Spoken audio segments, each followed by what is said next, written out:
kita bicara jangan bawa-bawa Islam dalam urusan dunia, ini salah. Kenapa? Karena Islam adalah agama yang mengatur semuanya. Jangankan hidup, mati aja Islam punya aturannya, gitu ya. Kalau mati seperti apa, dikafanin, misalnya dimandiin, baru dikafanin, lalu dikuburkan, kuburnya kayak apa, dan seterusnya, itu semua Islam atur. Jadi jangankan pas hidup, mati aja kita masih perlu diatur dengan aturan-aturan Islam. Ada warisnya, ada wasiatnya, dan seterusnya. Kalau seandainya ini diterapkan dalam agama lain, mungkin bisa. Kenapa? Karena ya saya nggak tahu. Setahu saya sih hanya Islam yang punya aturan-aturan yang bersifat komprehensif. Jadi kalau misalnya ada orang-orang selain Islam yang bilang jangan bawa-bawa agama, karena agama itu tidak mengatur urusan-urusan kayak gini, mungkin betul, mungkin tepat.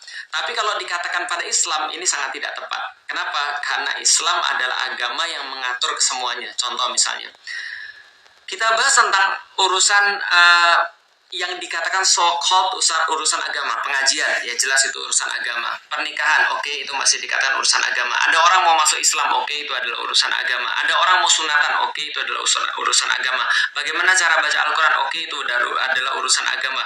Bagaimana ketika ada seseorang yang haid, lalu kemudian bagaimana cara sucinya, lalu bagaimana aturan-aturannya, oke, itu adalah urusan agama. Bagaimana tata cara sholat, puasa, oke, itu adalah urusan agama. Tapi urusan agama tidak hanya itu. Contoh misalnya, Islam ternyata memandang ada urusan-urusan ekonomi yang dikatakan sebagai urusan agama. Karena Rasulullah Shallallahu Alaihi Wasallam ketika menjadi kepala negara di Madinah, beliau mengatur bagaimana penempatan sumber daya alam. Rasulullah mengatur misalnya bahwasanya segala sesuatu yang bersifat mengalir atau bersifat banyak, barang tambang, itu misalnya tidak boleh dikuasai oleh individu dan tidak boleh dikuasai oleh tidak boleh dimiliki oleh negara, tapi dimiliki oleh masyarakat. Rasulullah Shallallahu Alaihi Wasallam misalnya bersabda, "An-nasu syuraka'u ala salasin," bahwasanya manusia itu bersekutu dalam 3 hal, al-kala, wal ma', wan nar. Bersekutu dalam padang rumput, dan bersekutu pada air, dan bersekutu pada api, yaitu adalah barang tambang, yang itu mungkin diwujudkan dalam undang-undang dasar kita. Bumi, air, dan kekayaan alam di dalamnya dikuasai oleh negara dan dipergunakan sebesar-besarnya untuk kemakmuran rakyat, gitu ya. Jadi ini adalah salah satu bagaimana Islam memandang tentang ekonomi. Contoh lagi misalnya, Islam juga mengatur bagaimana caranya seseorang itu untuk mengembangkan hartanya. Islam misalnya melarang riba sebagai cara pengembangan atau pengelolaan harta. Islam misalnya mengatur bagaimana juga cara untuk memperoleh kepemilikan dengan bekerja, dengan syirkah, dengan musyarakah, maksudnya dengan bersama-sama mengelola sesuatu, misalnya dengan hibah, dengan hadiah. Dan Islam pun mengatur bagaimana cara menginfakkan atau bagaimana cara mengkonsumsi, memberikan semacam kayak memberikan sebuah pos untuk konsumsi. Misal konsumsi apa yang tidak boleh, apa yang boleh, apa yang dianjurkan, apa yang diwajibkan, dan seterusnya. Semua itu diatur oleh Islam. Islam pun juga ternyata mengatur permasalahan-permasalahan seperti sosial dan budaya. Islam mengatur seperti apa cara berinteraksi dengan manusia satu dengan manusia yang lain, posisi perempuan di dalam peradaban, posisi laki-laki dalam peradaban, bagaimana interaksi di antara laki-laki dan perempuan, bagaimana cara mengatur anak, bagaimana cara mengatur keluarga, hubungan suami istri itu seperti apa, bagaimana posisi suami, bagaimana posisi istri, dan seterusnya. Itu semua diatur di dalam Islam. Sistem pergaulan diatur, sistem pendidikan juga diatur. Islam mempunyai bagaimana politik pendidikan. Islam memberikan arahan, indikasi seperti apa pendidik-pendidik yang baik, dan bagaimana harusnya orang-orang yang dididik, dan seterusnya. Pun ketika berbicara tentang permasalahan politik, Islam juga punya panduannya. Jadi kalau ada yang mengatakan jangan bawa urusan agama, terkhusus misalnya dalam problematika krisis yang ada di tanah Palestina, ini adalah sesuatu yang fatal. Dan itu juga fatal ketika dilakukan di tempat-tempat yang lain. Kata-kata jangan bawa-bawa urusan agama. Contoh misalnya ya, ada orang yang mengatakan, Mas, harusnya kalian pernah dengar kata-kata jangan bawa-bawa agama. Ini bukan urusan agama, jangan bawa-bawa agama. Tentu ketika kemarin ketika terjadi invasi di Gaza, di tanah Palestina, teman-teman sering dengar kata-kata kayak gini, jangan bawa-bawa agama.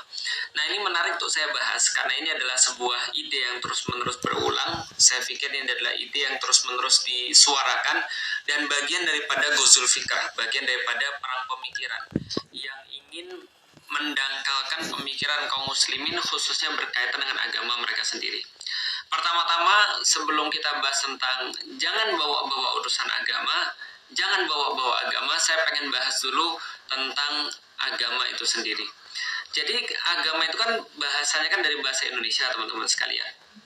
Dan kalau kita bahas tentang bahasa Indonesia, tentu bahasa ini tidak ditemukan di dalam Al-Quran. Jadi tidak ada kata-kata agama di dalam Al-Quran, jelas. Sebaliknya justru Islam itu sendiri ketika diartikan di dalam bahasa Indonesia jadinya adalah agama Islam.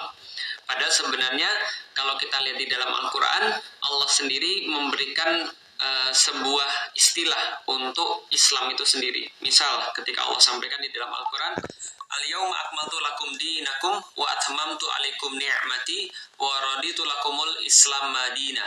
Jadi sesungguhnya pada hari ini telah kusempurnakan dinku bagi kalian. Al-yawma akmaltu lakum dinakum. Telah kusempurnakan bagi kalian agama, yaitu adalah din, dalam terjemahan bahasa Indonesia adalah agama. Dan telah kusempurnakan bagi kalian nikmat-nikmat dariku dan telah kuridhoi Islam sebagai din bagi kalian. Islama dina. Jadi Islama itu adalah Islam, din itu adalah diartikan dalam bahasa Indonesia adalah agama. Jadi agama itu dari bahasa Arab din, gitu kan ya, agama. Bahasa Inggrisnya religion. Misalnya lagi ketika Allah sampaikan di dalam di dalam ayat yang lain, wa ma yabtaghi ghairal islami dinan. Jadi siapa yang mengambil selain daripada din Islam, atau diartikan lagi adalah agama Islam. Atau misalnya yang paling terkenal, inad dina indallahil Islam. Sesungguhnya din di sisi Allah hanyalah Islam. Jadi berbeda sekali dengan bahasa kita yaitu adalah agama. Din ini dalam bahasa Arab lebih mirip dengan milah, yaitu adalah sebuah tata cara dalam kehidupan. Yaitu adalah bagaimana cara seseorang itu untuk beraktivitas sehari-hari, aturan apa yang dia pakai, standar apa yang dia pakai, indikasi apa yang dia pakai, tujuan apa yang dia punya, hampir keseluruhan prinsip-prinsip di dalam kehidupan manusia, semuanya itu adalah namanya din. Maka ketika ketika menyebutkan, Allah katakan millata Ibrahim hanifa. Jadi milah Ibrahim yang lurus, atau cara hidup ataupun gaya hidup ataupun prinsip hidup Ibrahim yang lurus. Jadi kalau misalnya kita katakan apa yang disebut dengan din, yang disebut dengan di dalam bahasa Indonesia itu agama, adalah sesuatu yang lebih menyeluruh, adalah sesuatu yang lebih komprehensif, adalah sesuatu yang menjadikan kehidupan manusia ini punya arah, yang menjadikan kehidupan manusia ini punya aturan, yang menjadikan indikasi-indikasi yang kita punya dalam kehidupan. Itu semua adalah din. Maka din ini menyangkut tentang cara dia untuk makan, cara dia untuk minum, cara dia untuk menikah, cara dia untuk berkeluarga, cara dia untuk mengurus keluarganya, cara dia untuk berbicara, cara dia untuk berpakaian, cara dia untuk bertetangga. Semua yang bisa kita bayangkan sebagai aktivitas manusia itu sebenarnya adalah bagian daripada din.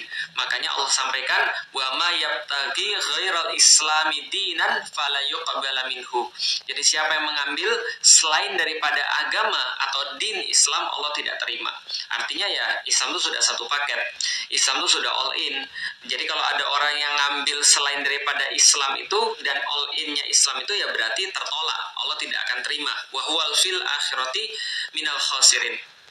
Dan dia di dalam wahwa fil akhirati minal khasirin, dan dia di akhirat itu termasuk orang-orang yang merugi. Ini adalah sebuah indikasi bahwa kalau ada orang yang mengambil selain daripada paket Islam itu, maka dia telah berbuat maksiat atau dia telah berbuat dosa. Karena itulah dia di akhirat menjadi orang-orang yang merugi. Maka ulama-ulama mengatakan bahwa Islam itu satu paket. Selain daripada itu kita akan menemukan yang bukan Islam. Jadi ada taat, ada maksiat. Gampangnya gitu ya. Jadi kalau Anda tidak sedang taat, berarti Anda sedang maksiat. Kalau Anda tidak memakai hawa nafsu, kalau Anda tidak memakai wahyu, berarti Anda sedang memakai hawa nafsu. Kalau Anda tidak memakai Islam, berarti Anda sedang memakai yang tidak Islami. Itu maksudnya wa ma yabtaghi ghairal islami dinan fala yuqbala minhu wa huwa fil akhirati minal khasirin. Siapa saja mengambil agama selain Islam, mengambil din selain Islam, dia tidak diterima daripadanya, dan di akhirat termasuk orang yang merugi karena dia sedang berbuat maksiat. Gampangnya seperti itu. Jadi sekali lagi ya, ada din Islam, ada selain Islam, gitu ya. Berarti kalau dia tidak memakai Islam, dia tidak memakai wahyu, dia tidak taat, berarti dia sedang memakai selain Islam, dia memakai hawa nafsu, dan dia sedang bermaksiat. Nah, dari situlah bisa kita pahami sebenarnya keseluruhan hidup manusia itu sebenarnya adalah masalah agama. Jadi tidak ada satupun di dalam Islam yang tidak digolongkan sebagai masalah agama berdasarkan arti dinul Islam, atau dalam tanda kutip karena nggak ada bahasa Indonesia mewakili, yaitu adalah agama Islam. Jadi Islam itu menyangkut semuanya, komprehensif tentang segala-galanya. Dia mengatur mulai dari masuk ke WC sampai dengan bagaimana caranya kita memperlakukan negara. Jadi bagaimana cara kita mengatur negara, itu semua ada di dalam Islam.